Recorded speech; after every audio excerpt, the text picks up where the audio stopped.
mwe bikaze byadibira ku lujja mmwe busirisiri wamwe babatwala mu mawanga eyo temujja tumanyira ano omuntu osirikidde mwaka mulamba noga sijja kunyega muntu wadde nogu sijja kuvuma muntu wadde nogu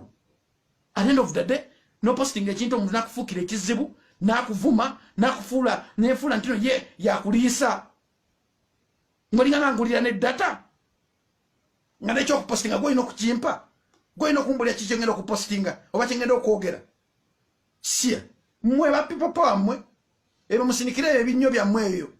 mulegere ebinnyo byammwe temujja kutumanyira kutumala ku mirembe nze sijja kwogera bigambo simanyi nvume ki mpemule nyenja balisa amannyo gammwe munonya abantu balabye mumanyira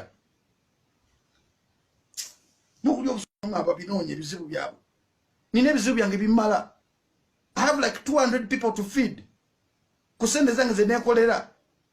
nalengeza ko omuntu eka umusaba buyambi muntu omugeka gwe nakasaba mbayimbi obuyambi ye Bobby Wine manga ye Bebe Cool namusaba nga njagala nya anzijanjabira omwana eyali omulwadde nanyamba namujanjaba aganyi mutu gwira kenjaga ya muntu people abaya mwe mutu fukide mutu mazeke mene mwe mutu fune mirembe ku Facebook na mutu agala tumana ko mirembe jaffe mwe bani mugera musiko mulwane mwana pipa mumanyira nze nja kuvuma omuntu kuluno posting nze ndika ndipo agunsibo mbavumire lunaku lulamba basajja mmwe